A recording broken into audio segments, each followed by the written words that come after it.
This podcast contains adult themes and language, and some of the things that we discuss may be disturbing to some listeners. In this podcast, we discuss sexual assault, torture, race, and murder. Listener discretion is advised.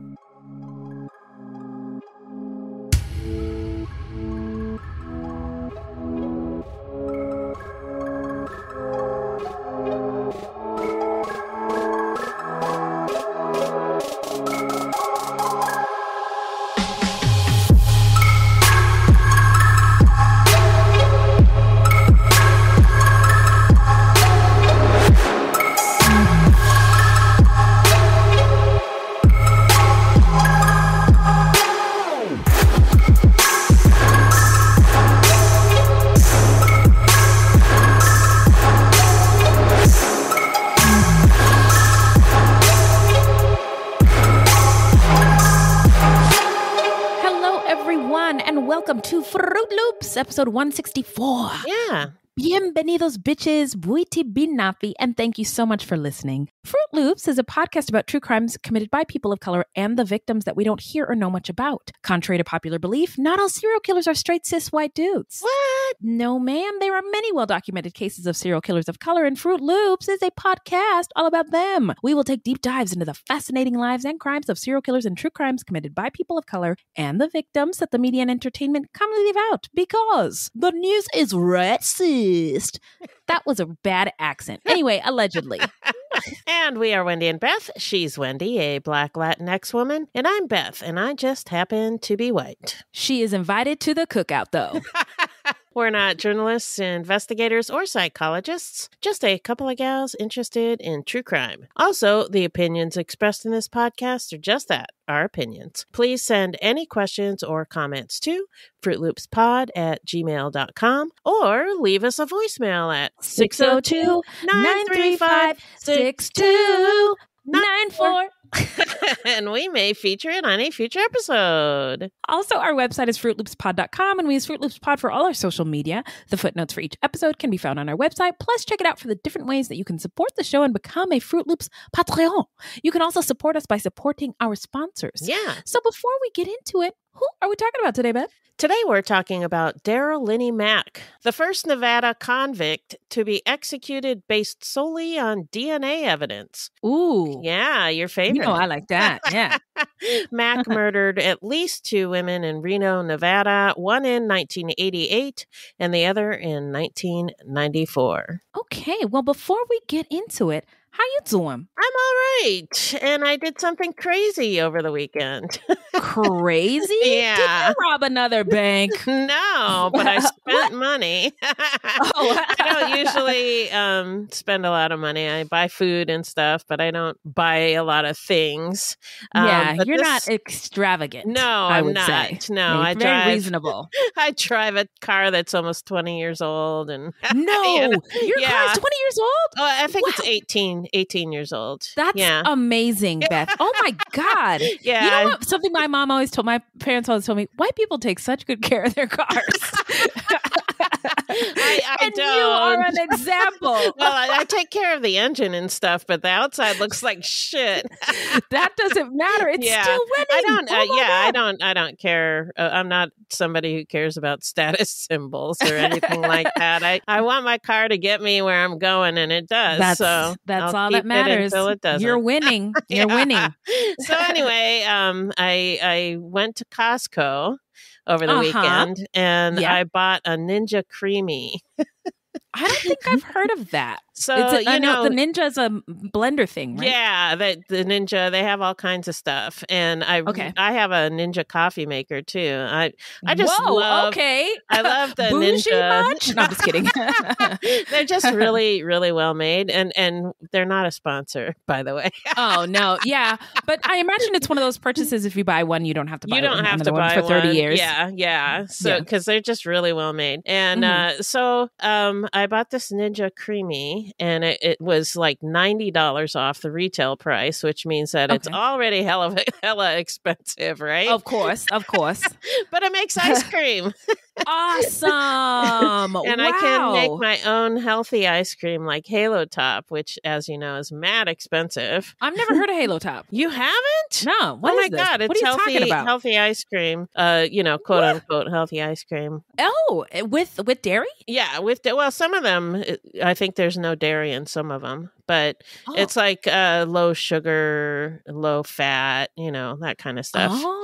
And I had created recipes years ago that were similar, but I had to use like an ice cream maker, and I just got to where that is so cumbersome. It's too much work. We did it once. Somebody got us an ice cream maker for Christmas, and I was like, all the stuff. Ice cream. Yeah, it's very my God. cumbersome. Yeah, it takes a lot of time, and so it was like a impulse buy, and I was like, it's Costco, so if you don't like 100% guarantee. If you don't like it, yep, even 1% unsatisfied. Yep. Yeah. So I picked it up, and I love it. I love it. It makes ice cream. God, I wish I was still in Arizona. It makes it really fast. And so it can be healthy ice cream. Yeah, I love it. Oh, nice. So I'm all happy now. I can tell. I can hear it in your voice. And hip hop air horns for happy, healthy, fire ass, tasty ice cream treats made right at home in the crib. It's like my favorite thing to eat is ice cream. Really? Mm-hmm. I don't think I knew that about you. That's amazing. Yep. I love that. Oh my God, it's the simple pleasures. It is. Oh my God, that's beautiful. So. Well, I'm glad to hear it. I can tell in your voice that you are in a good place. Yes, and I'm glad about it. I'm really glad about it.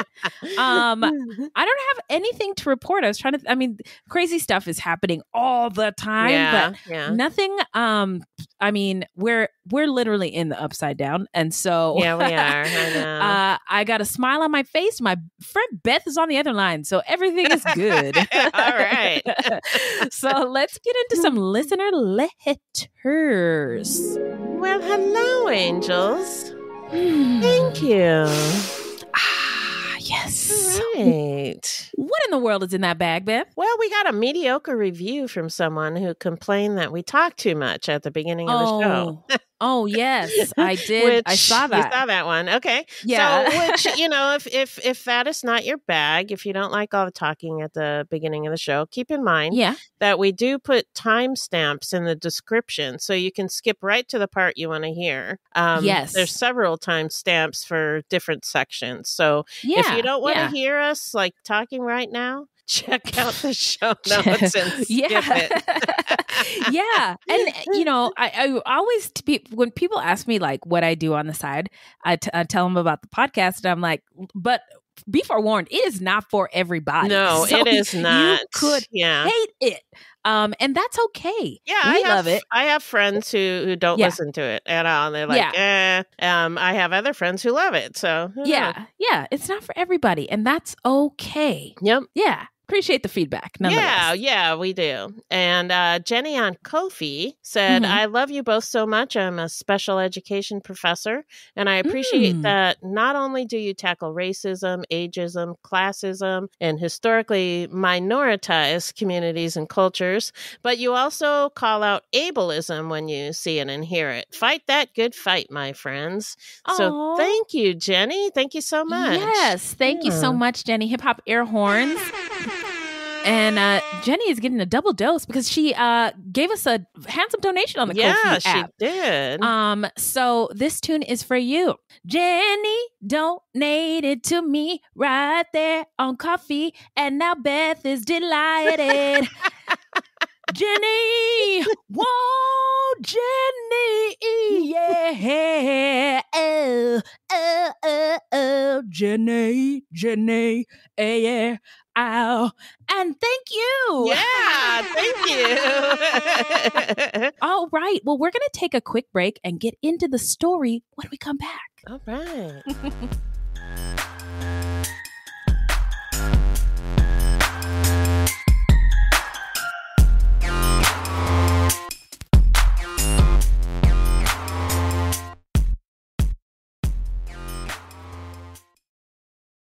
We're back. Who's our subject today, Beth? Remind us. Our subject today is Daryl Linnie Mack, the first Nevada convict to be executed based solely on DNA evidence. Hell of an accomplishment. Yeah. I love it when DNA comes through. So let's get into some stats, shall we?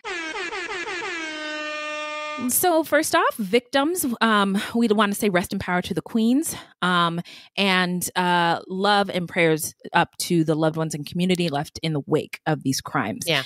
His victims were 55-year-old Betty Jane May and 35-year-old Kim Parks. A couple stats about Mack. He was the 15th murderer executed in the United States in 2006, the 1,019th murderer executed in the U.S. since 1976. Boy, we execute a lot of people. I know. I was going to say that is a massive number. Yeah. First murderer executed in Nevada in 2006, the 12th murderer executed in Nevada since 1976, the first Black convict to be executed by the state of Nevada since capital punishment was reinstated in 1976, and the first Nevada convict to be executed based solely on DNA evidence. So now we're going to get into the setting. Take us there, Beth. Well, the setting is Reno, Nevada. Reno is yeah. Yep. Reno is located along the Truckee River at the foot of the Sierra Nevada mountain range along the Nevada-California border. The people that inhabited the area prior to the European invasion were the Paiute, the Washoe, and the Shoshone peoples. Yeah, Reno is in Washoe County. Yes. The Truckee River starts high up in the Sierra Nevada mountains and flows from Lake Tahoe to the east, ending up in Pyramid Lake. The Truckee River Basin encompasses an area of approximately 3,060 square miles in California and Nevada. For thousands of years, I'll repeat, for thousands of years, Native Americans migrated through the Truckee Basin to hunt fish and collect medicinal plants and gather together, minding their beeswax. Yeah, minding their own beeswax. But by the late 1840s and 1850s, thousands of pioneers and prospectors were coming through the Truckee River Basin on their way to California, and Reno began as the preferred crossing point of the Truckee River. With the discovery of the Comstock lode in the nearby Virginia City foothills in 1859, which was a silver discovery and mine. So there was the gold rush and a silver rush? Yeah, remember we covered it in the episode on what's his face? Good old what's his face? The indigenous guy who they blamed for every bad thing that happened in Nevada. Yes. Quejo. Thank you for reminding me. So anyway, the river crossing became increasingly important. Reno was officially established in 1868, the same year that the Transcontinental Railroad, which paralleled the Truckee River, reached the town. The University of Nevada was founded in Reno in 1874. The university became an integral component of the town's identity and contributed to Reno's nickname, which is the biggest little city in the world, due to its reputation as a quote-unquote cultural center. However, I have a couple of notes. Anyway, however, Reno has also been referred to as the Mississippi of the West due to endemic prejudice and racism found there. And yeah. Oh boy. That makes sense. Yeah. A lot to unpack there. Yeah. In 1903, Reno became an incorporated city. The Lincoln Highway, the first transcontinental road for automobiles in the United States, was formally dedicated on October 31st, 1913. Happy Halloween. Oh, look at that. Welcome to hell. Yeah. I mean, Reno. No, I'm just kidding. It stretched over 3,000 miles between New York City and San Francisco, and it passed right through the heart of downtown Reno. That's pretty cool. Yeah. Motor lodges sprang up on either side of Virginia Street to support booming post-war auto tourism. Reno also became a quickie divorce destination, although it should be mentioned that interracial marriage was illegal there until 1959. So marriage, no. Divorce, yes. Yes. Traditional family values. I mean, this country is so baffling sometimes. Pretty fucked up. Yeah. In 1931, Nevada legalized gambling, and Virginia Street developed into a commercial center of hotels/casinos and retail stores. Tourism and the gaming and entertainment industries then formed the backbone of Reno's economy, although only a few places catered to Black customers, and they were not allowed in the popular white venues. Interesting. So you mean to tell me that segregation and racism was not only in the South? What? Oh my God. Oh my God. You heard it here, folks. So housing in Reno through most of the 20th century was strictly segregated, with most communities developing specific enclaves for Black families. To be Black in Reno meant to live apart from the other Reno. Black folks had a Reno of their own, located several blocks west of Reno's downtown, around the original Bethel AME Church. Like elsewhere in the country, employers typically limited what jobs were available to Black workers. Public officials limited access to essential city services like water, sewage, and fire protection. And businesses often barred Black patrons altogether. So stupid. So Black people were often treated as objects of curiosity, as when in 1900, the Reno Gazette ran an article titled, I don't think I'm going to like this, quote, "The Negro in Hot Weather," unquote. How unusual. What happens? Wow. Oh my God. A whole article? Oh my God. And this is in 1900. Y'all, slavery was 15 years, just 15 minutes earlier. Yeah. So Reno was fertile ground for Klan organizers. And a clavern, spelled with a K, which is a local branch of the Ku Klux Klan, was established in 1923. In 1907, the McKissick Opera House played Under the Southern Skies, a play about a poor girl suspecting that there was Negro taint in her blood, who taint. Wow. Who sacrifices herself. This is the description of the play. It's not me. It's not me. You mean you didn't get front row seats? No. Okay. No, this is from the playbill. A poor girl suspecting that there's Negro taint in her blood, who sacrifices herself for her family's sake. Oh, geez. Sake of what? I don't know. and you know what? If she's part Black, aren't they all part Black?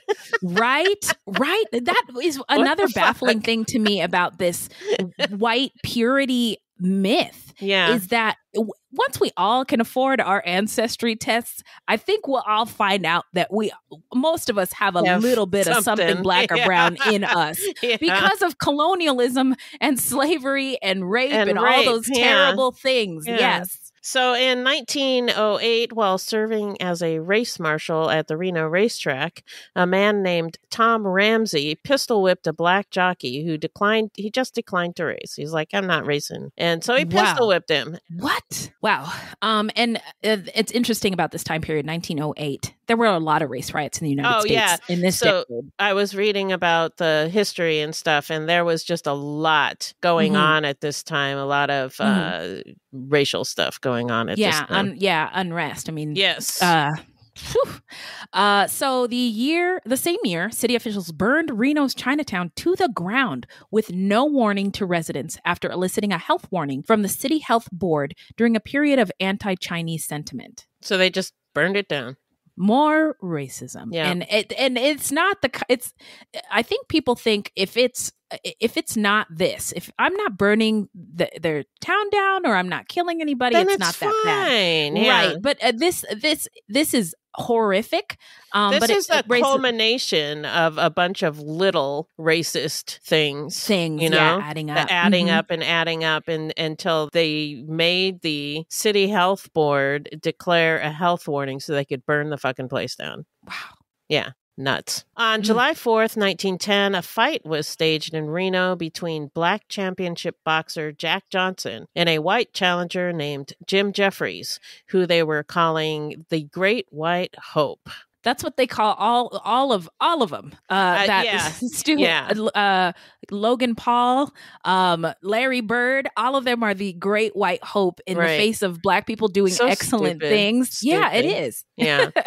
So here's an interesting fact. Jack London, the noted American writer, was a racist.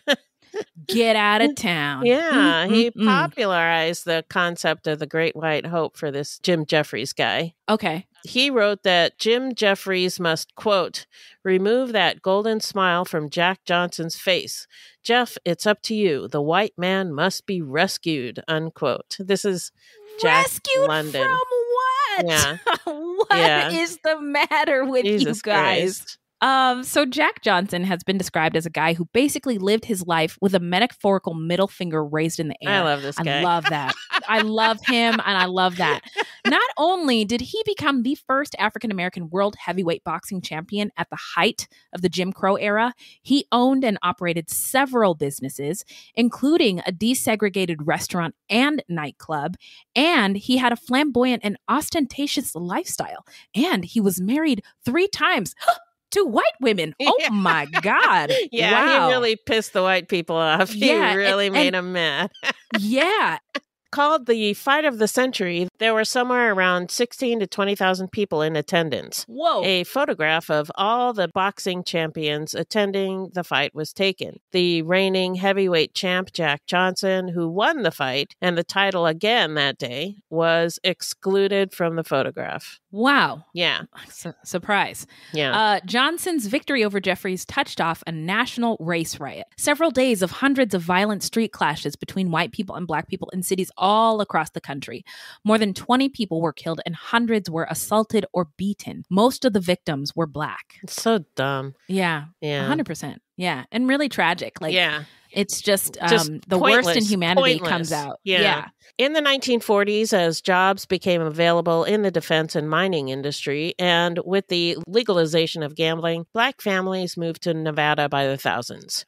However, the economic opportunities did not lead to equality. Even internationally renowned entertainers like Nat King Cole, Pearl Bailey, and Sammy Davis Jr. were not permitted to stay at the same hotels at which they performed. It's so wild to me. And it's what's more wild is that fact will be news to some people who might be listening to this, not realizing that was a fact. Even service to their country did not help black people. In 1946, instead of welcoming black veterans into a local chapter, the American Legion chartered a separate Reno post for African Americans.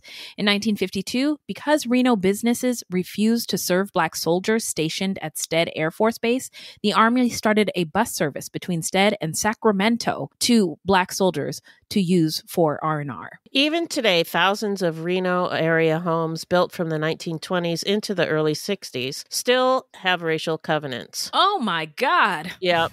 Reno historian Alicia Barber said that the covenant language is illegal and unenforceable because of the 1968 Fair Housing Act. But in order to have the racist language disavowed, you have to fill out a form and you may have to pay a fee. Well, we can't have that. As of the 2021 census, Reno is 72% white. About 3% of population in Reno is black, and 7% is Asian, and 24% is Latinx. So it's very, very white. It is very white. I was also going to say, I wonder about the indigenous population, but it must have been when I was looking small. at it, it didn't list indigenous people. Sorry, okay, which is sad when you consider that it was once 100% indigenous. Indigenous, yeah.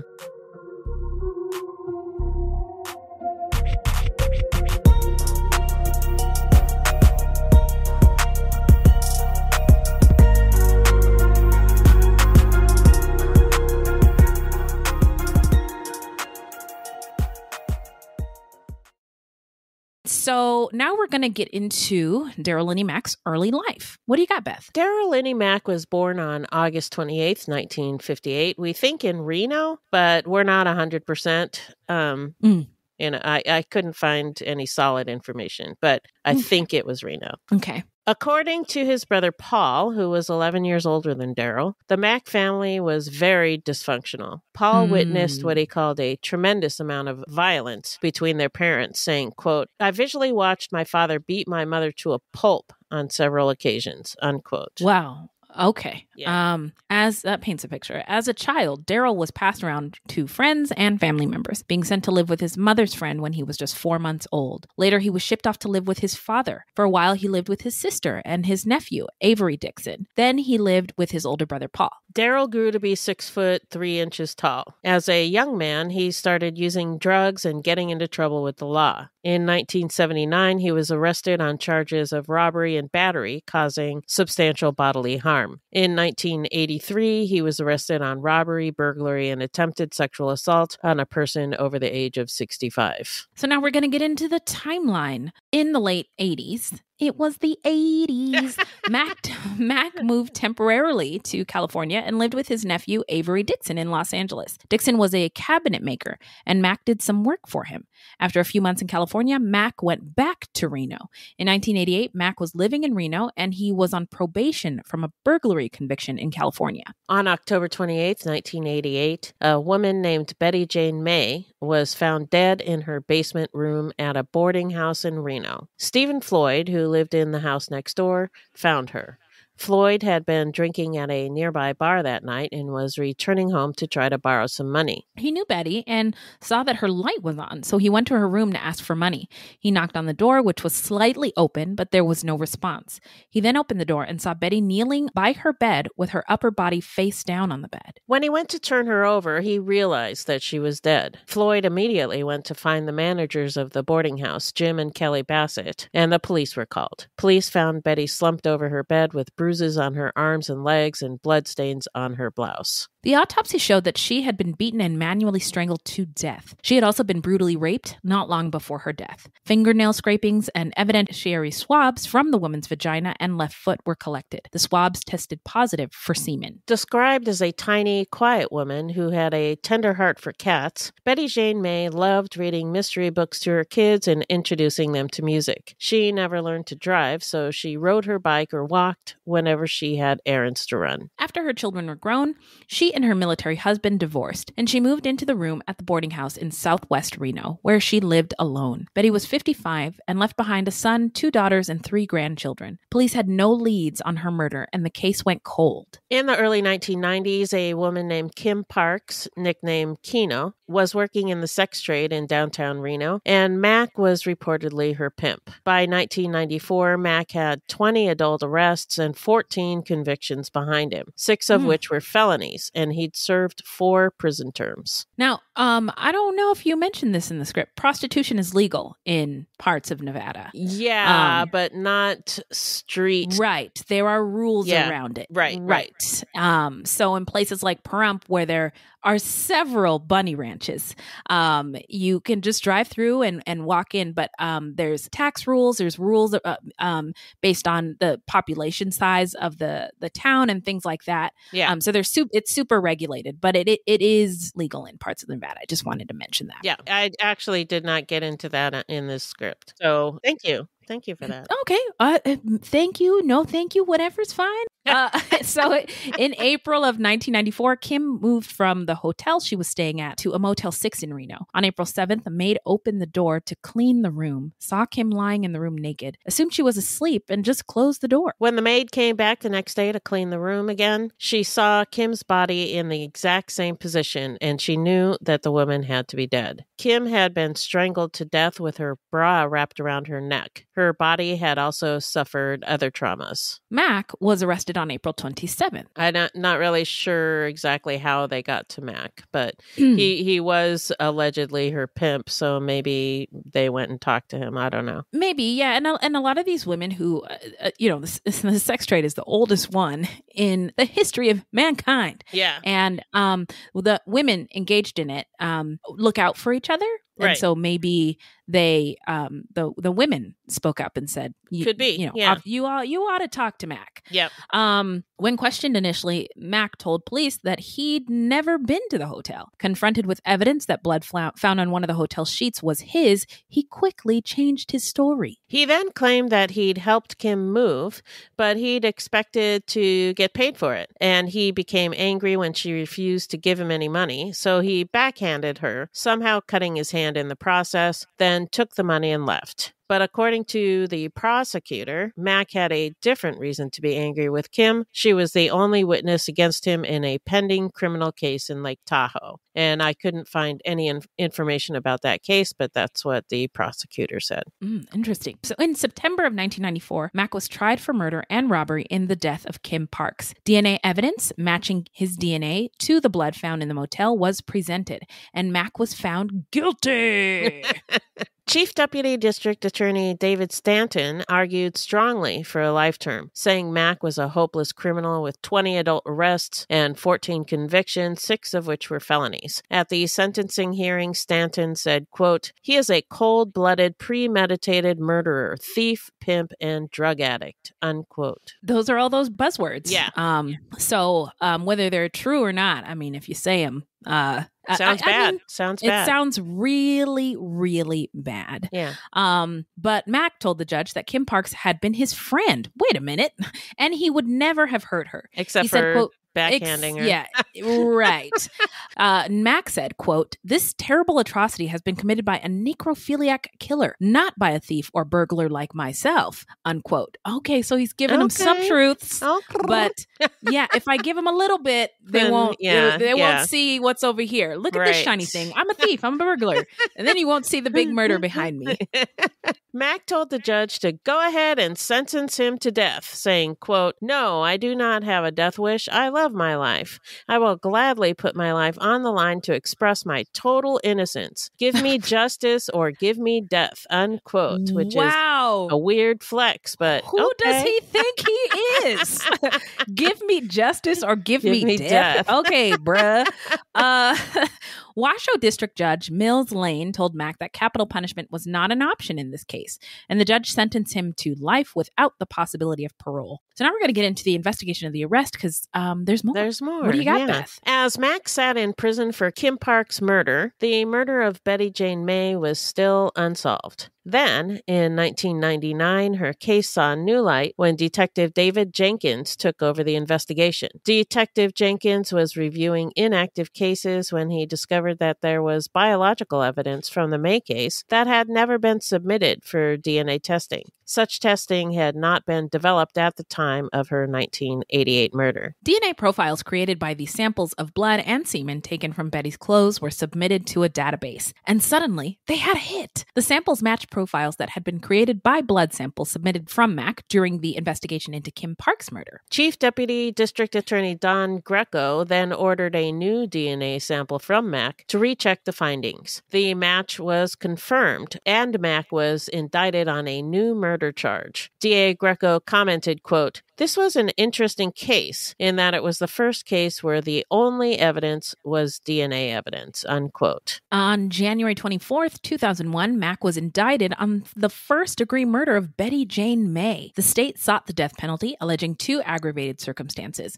Mack committed the murder while under sentence of imprisonment, meaning he was on parole, and he committed the murder while committing a sexual assault. So now it's time for the trial. Hit it, Beth. Prior to trial, Mack advised the court that he wanted to waive his right to a jury trial and have a bench trial. A bench trial is a trial before a judge, not a jury. Some attorneys advise their clients to choose a bench trial for different reasons, but it all adds up to there being some advantage to doing so for the defendant. Yeah, I mean, I wonder about, I don't know, if I'm assuming he had a public defender. I wonder how much effort goes into, what I'm getting at is the jury in Reno. We know how white Reno is. Yeah. And so that could have been a lot worse. Yeah. And I was trying to figure out why he picked a bench trial and I couldn't figure it out. Not really sure why, but one of the advantages is that it's faster because you don't have to pick a jury. And the judges usually don't take as long as juries to decide. Some of the other reasons why you might pick a judge and not a jury is if your attorney knows the judge and figures they'll be fair, or if they figure that the judge is not going to be as emotional as a jury. Different reasons. That's why I said I wasn't really sure why he chose that. Lots goes into this legal stuff, so I appreciate your take. In any case, Mack did waive his right to a jury trial and chose to have a bench trial, stating that he understood a 3-judge panel would determine his sentence if he were found guilty during the bench trial, and he signed a statement confirming his decision. During his trial, a criminalist for the Washoe County Sheriff testified that the semen taken from Betty's body and the bloodstains on her blouse both matched Mack's DNA profile. The blood and tissue found found under May's fingertips also was consistent with Mack's DNA. And on April 2nd, 2002, Daryl Linnie Mack was convicted of the murder of Betty Jane May. But this time, the prosecutor sought the death penalty, and the 3-judge panel was seated to decide his punishment. During Mack's penalty hearings in April 2002, after the prosecution and defense presented arguments for and against a death sentence, family members stepped forward to tell the judges about the people involved. Paul Larry Mack, Daryl Mack's 53-year-old brother, traveled from California to describe their dysfunctional early life. He also read a letter to the court from their 83-year-old mother, Viola Mack, who asked the judges for leniency. Betty Jane May's son, Charles, told the court, quote, "There are many nights where my sleep is disturbed with visions and dreams where my mom is still alive, and then I wake and know that she is not. Birthdays, Mother's Day, holidays, all come and go. Events where Mom was once a part. Now those events include candles burned in remembrance of her. Mr. Mack will never take away our memories or our love for her. All we want now is justice. Justice for our loss and justice for our mom." Unquote. Alana Coy, Betty's daughter, said, quote, "This whole nightmare has turned our lives upside down, and none of us will ever be the same. Because of one thoughtless, despicable person, we have lost our mom. Whatever our mom was or was not to the people of Reno, Nevada, she was still our mother, and justice must be served." Unquote. Then Daryl Mack stood up and made a statement to the court. He said, quote, "Betty May died a terrible death. No human being deserves such a fate. I would like to offer my condolences to her entire family. I hope the resolution of this case will help their hearts to heal. Although I did not sexually abuse Ms. Betty May, just like I didn't sexually abuse Ms. Kim Parks. I apologize to my own family. I cannot find the words to express the shame I feel. I know that I will die without ever being released from the Nevada Department of Prisons. Maybe Ms. Betty May's family can take some small consolation in that fact." Unquote. He then asked the 3 judges to give him the opportunity to continue his rehabilitation in prison. The panel did find some mitigating circumstances. Mack had suffered from anxiety and psychotic disorders since his incarceration in 1994, though there was no evidence that he had a mental disorder at the time of the murder. Mack had demonstrated a satisfactory adjustment to prison and had been cooperative with the personnel. He'd also been cooperative with court personnel. Though he made threatening remarks on at least one occasion, he had not committed any acts of violence during his incarceration. He provided assistance to other inmates for their adjustment and rehabilitation, and he demonstrated rehabilitation from drug abuse during his incarceration. He also expressed regret that Betty May was dead. But the panel found that all the mitigating circumstances did not outweigh the sexual assault aggravating circumstances alone, and the panel imposed a sentence of death. Mack continued to maintain his innocence in both murders. DNA don't lie. Yeah, I know. And it's too bad that he didn't watch Jurassic Park in 1994 like I did, because I would have known that DNA sealed the deal. Yeah. So 2 months after Mack was sentenced by the 3-judge panel, the U.S. Supreme Court ruled that juries, not judges, must decide capital cases. Suddenly, he had a timely argument against his death sentence. On appeal, Mack argued that the 3-judge sentence determination violated his right to a jury trial. Mack claimed that he wanted a bench trial only in regard to the guilt phase of his trial, not the penalty phase, but that the relevant Nevada statute did not give him the option of having a bench trial, but a jury sentencing hearing. Additionally, Mack argued that his death sentence was excessive. I have Agree some more to disagree, notes. yeah. But the state Supreme Court rejected the argument. When Mack waived his right to a jury trial, they said he also was consciously waiving his right to have a jury decide his sentence. His decision was his own, and he had no right to a new hearing. Mack began working with his attorney, Mark Picker, on the next phase of the appeals process, his post-conviction appeal to Washoe District Court. But then, suddenly, he decided to stop. Picker said he walked in one day and Mack said he wished to withdraw his petition. Picker said, quote, "I questioned him as to his reasoning and questioned whether he had considered it for a while and why. He said he did not want to go through the process any further. He said he didn't want to be on death row anymore." Unquote. Mack's attorneys asked the court to have a psychiatric evaluation done on Mack to determine whether he was capable of making such a decision. 2 out of 3 mental health experts, 2 out of 3. 2 out of 3 dentists say found him competent. During 2 hearings before Washoe District Judge Robert Perry, the prosecutor asked Mack a long list of questions to determine whether he truly wanted to drop his appeals. Mack said he knew what he was doing and he was ready to die. A December 1st, 2005 date was set. Mack refused to give any interviews while awaiting execution, but he'd said in court statements that he'd rather be executed than spend the rest of his life locked up on death row, even though he claimed he didn't murder Betty Jane May. Maybe he's giving in to the facts, yeah. to DNA. So now we're going to get into where are they now? Well, Daryl Linnie Mack, 47, was the first Nevada convict to be executed based solely on DNA evidence, the 12th to be executed since Nevada reinstated capital punishment in 1977, and the first Black inmate to die in more than 30 years by the death penalty. Oh, yeah. More than 30. Yeah. I was going to say. I'm sure I don't know if anybody's watching the news. Yeah. To die by the death penalty.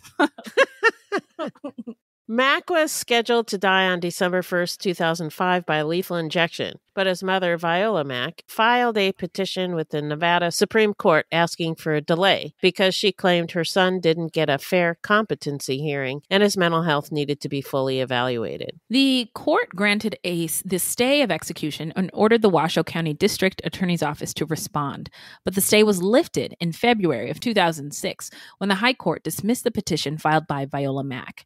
A new date was set for Wednesday, April 26th, 2006. Then, after the Reno Gazette-Journal, a newspaper, filed lawsuits in state and federal court requesting changes, for the first time, the entire execution procedure, from the documents detailing the drugs used to the viewing of the intravenous lines being inserted into the inmate's arms, were open to the public. Whoa! Yeah.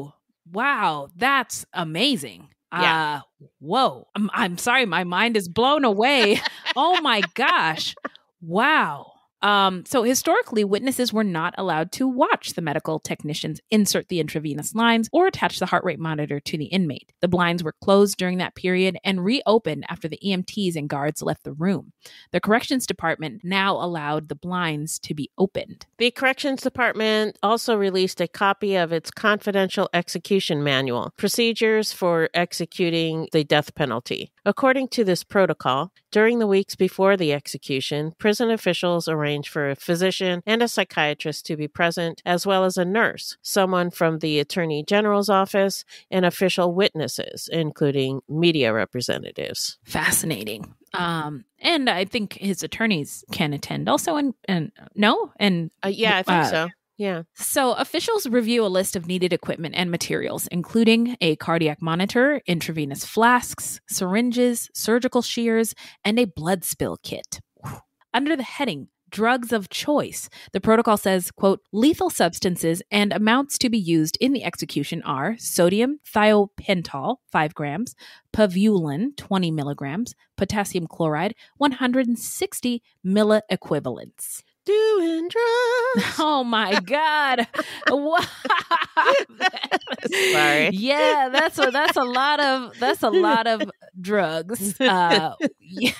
Wow. Oh, my friend. The protocol states, quote, personal differences exist. At times, dosages have to be increased for certain individuals, although the above doses are lethal for most individuals. It will be the responsibility of the physician working in conjunction with the staff pharmacist to ensure that the above is sufficient to cause death, unquote. And still I say, why not just inject him with a bunch of morphine or something? Yeah, I just think that the whole death penalty is a mess. Yeah. We don't know how to do it right. We can't seem to get it right. So we should just stop doing it. And for so many reasons, I don't get it. I don't know. I don't get it.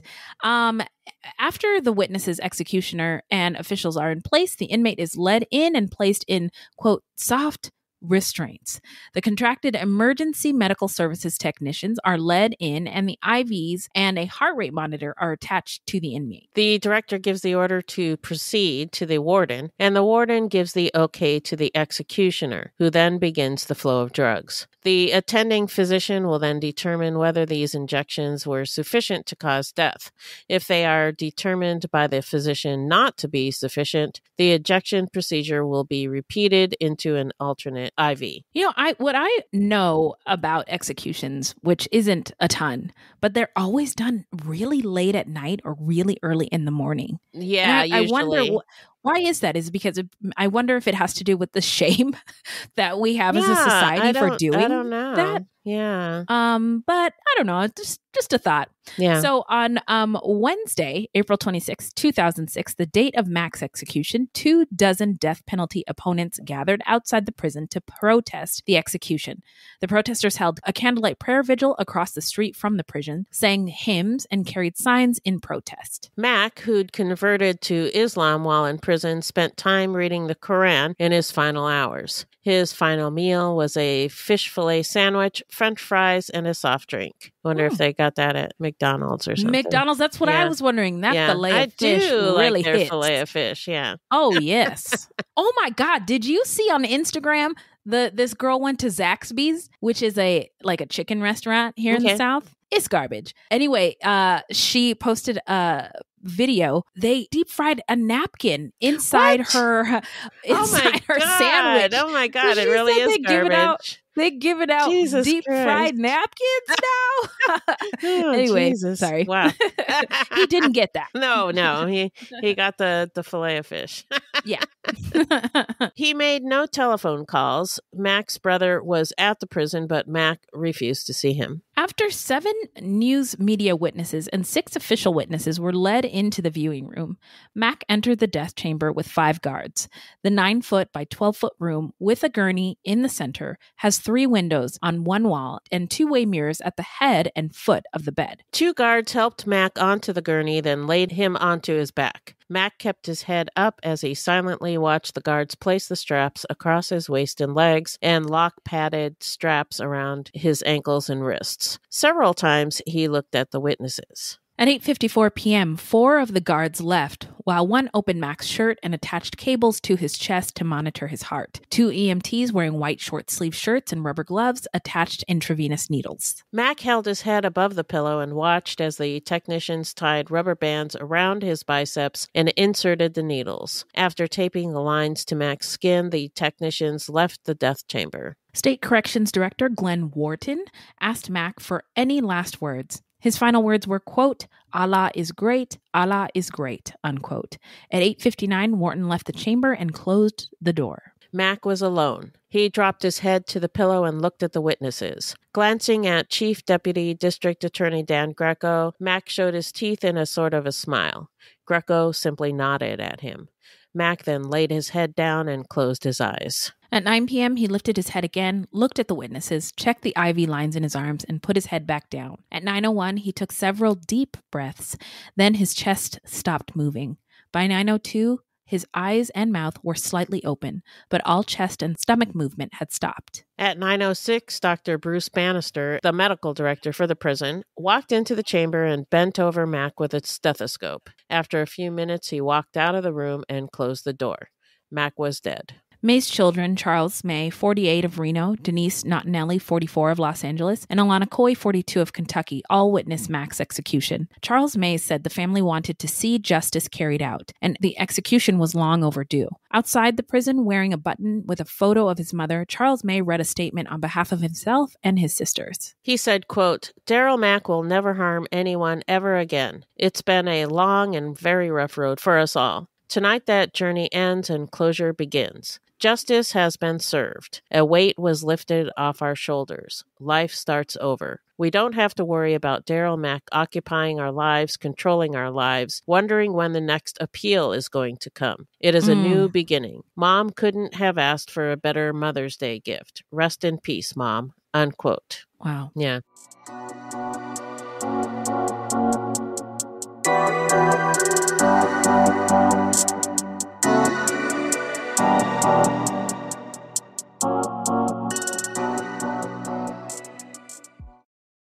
Well, now we're going to get into our takeaways and what we think might have made Mac snap. What do you got for us, Beth? Well, it's kind of hard to say. Again, here's another story where we don't know enough about the guy's childhood and his youth. Right. We don't know anything about what he was like as a teenager. We don't really know much about what he was like as an adult. We just have these little snippets. So it's hard to say, but he was passed around as a child. It was probably just what had to be done to get him taken care of for whatever reason. Yeah. To get him to survive, right? Yes. I mean, I don't know if you were paying attention to the history, but life was really hard already for Black people back then in Reno. And I imagine that the abuse and the passing him around didn't make it any easier, but it was just kind of what needed to be done. Yeah. I think. But it did not make for an easy childhood. Yeah. He probably didn't get a lot of love and nurturing as a child. He might have stayed with one person who was really loving and nurturing, but then he was passed on to somebody else.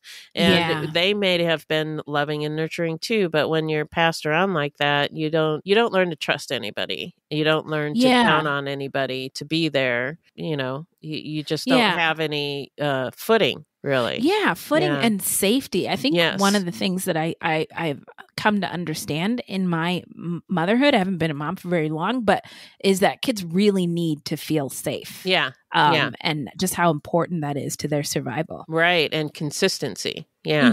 And he also witnessed violence against women. His dad beat his mom. So that was modeled to him.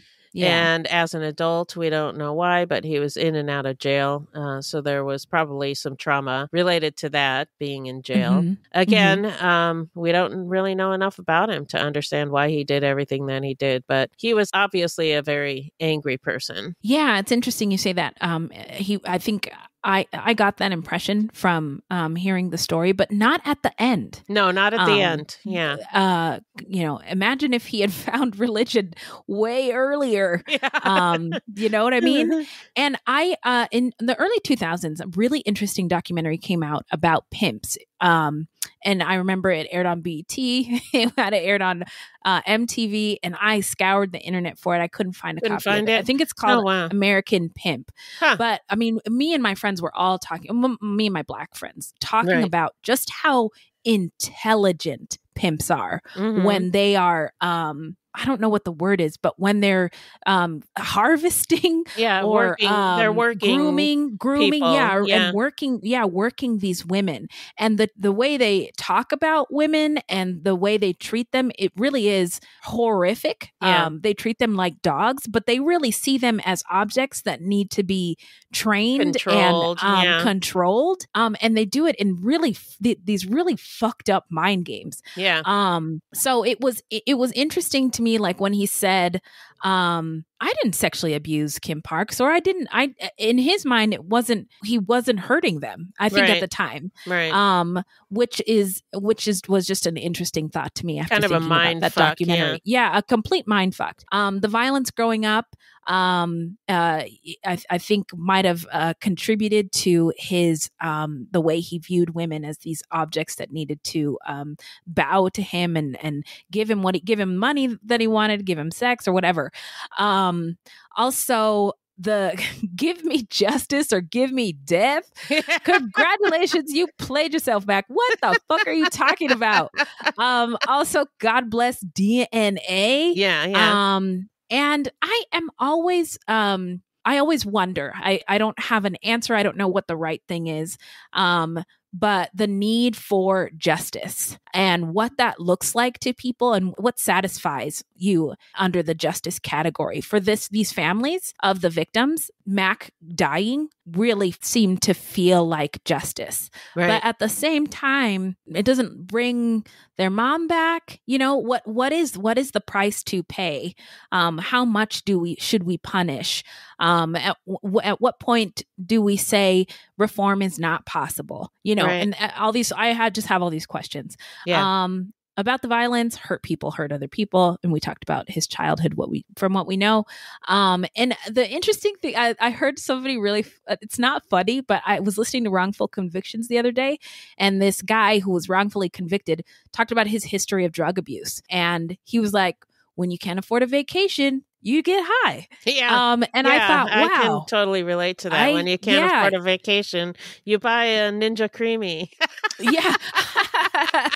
Yeah. I mean, as human beings, we are doing all we can to hold on to as much pleasure as possible, while keeping pain at bay as much as we can. Right. And so that's all I'll say about that. But this was an interesting case. I hadn't heard about it before. Was this suggested by somebody? I don't remember. I didn't have that in the doc, so I guess not. Okay. I must have just stumbled across it. But I knew you'd like the DNA, so. Oh, yes, my friend. Oh, my friend is so sweet. I picked it for you.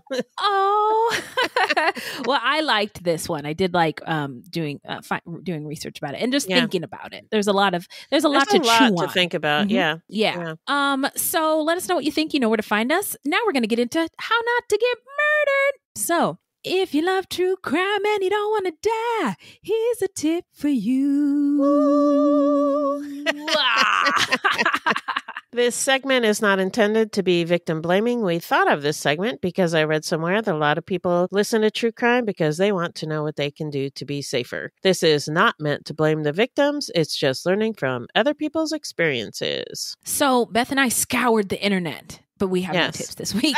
So we invite you to share your fruities. Get at us. How do you stay out in these streets not getting murdered?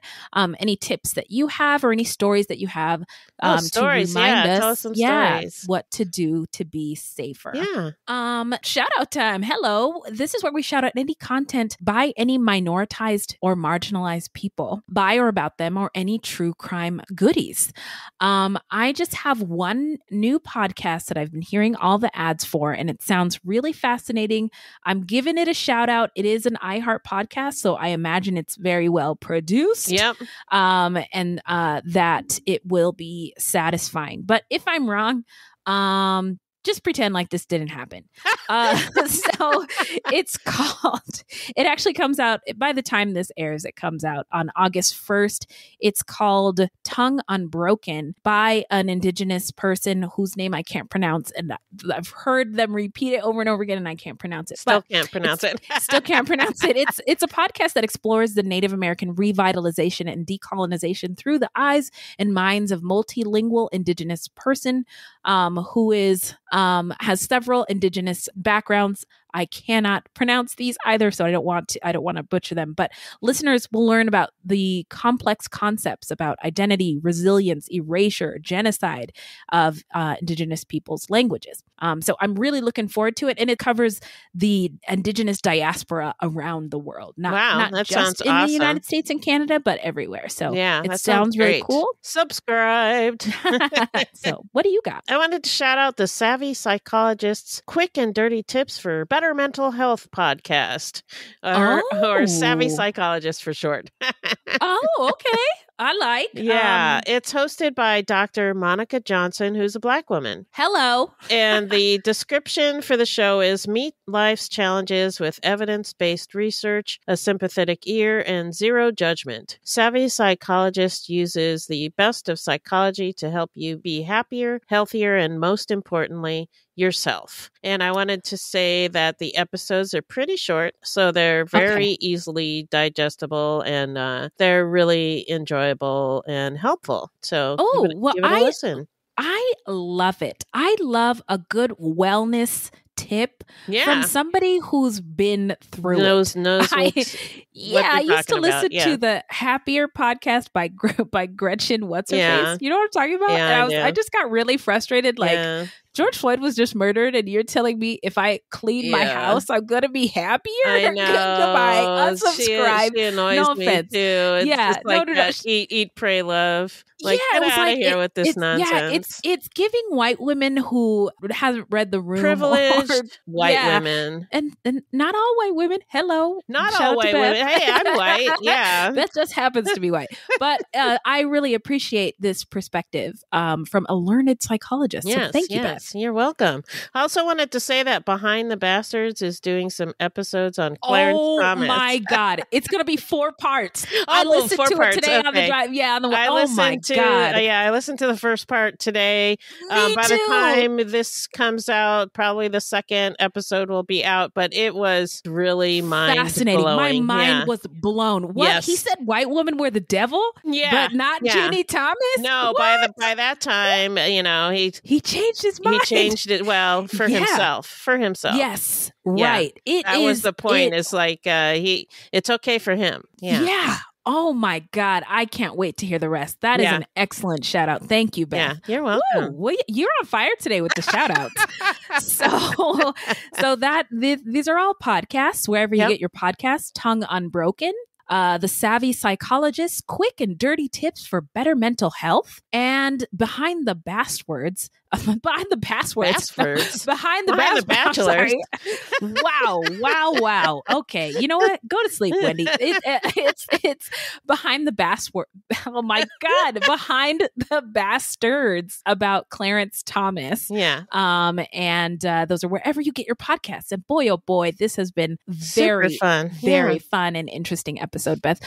That's it for today, but where can the people find us in the meantime? Our website is fruitloopspod.com, and we use Fruit Loops Pod for all of our social media. Join our discussion group on Facebook at Fruit Loops Pod Discussion. If you want to support the show, you can send us a donation on the Cash App. Just Google Fruit Loops Pod Cash App, or you can become a monthly patron through Patreon. There's no minimum and no commitment. Even $1 would help. And as always, we have merch for sale on our website. Merch alert. So, all the things Beth said are true.